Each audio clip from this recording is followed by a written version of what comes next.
Телефон шырылдап қояр емес. Айым бір қарады да қайттан жатты. Қоңырау шалып жатқан пәтердің қожайыны екен.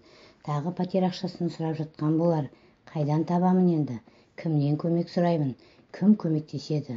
Ақша алатын ешкімім жоқ. Бәрінің де сенімнен шыққан. Енді таныстарына, туыстарына хабарласуға бет жоқ. Ойының бәрі жан-жақта. Не істеп қойдым мен? Қалайша алданып қалдым. Енді қалай күн көремін? Балаларымды қалай жетілдіремін? Жап-жақсы жұмысымнан да айырылдым. Енді қайда тұрамын? Ақмақ басым-ай. Қайдан ғана жолығып едім Сәбираға. Сол күні қайта келсеңші, мұндай іске бармас едім. Не істеймін енді? Қайттым. Ойында мың сан сұрақ. Бірақ осы сұрақтың ешбіріне жауап таба алмай отыр.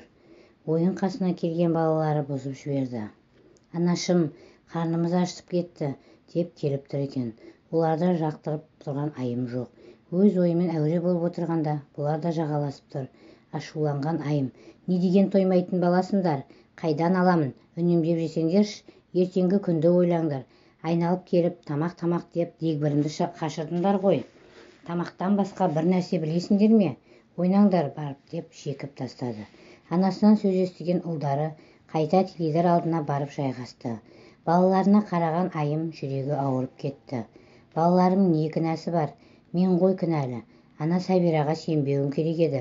Енді отырмын бармағымды тістей депті. Қалайша бұлай алданып қалдым екен деп отыр. Не де болса тұрайын. Бала-шағама еге болып тамағын жасайын. Қарындар ашып қалды ғой. Әбден ішіп жеп қалған ұлдар жоқшылыққа шыдай алмай отыр. Құр нанды тамақ сынбайды. Қашанғы жатамын? Тірі адаммын, ізденейін, көрейін, қайта өз-өзімді қолға алайын дейді. Ас үйге барып, үйдегі барымен базар қылып тамақ жасай салды. Балалары аш адамдай тақылдатып жеп қойды да көңілдері жайланып қайта кетті. Бүгін енді осылай тамағын бердім. Ақша таусылды. Ертең не берем деп тағы ойға шомып кетті.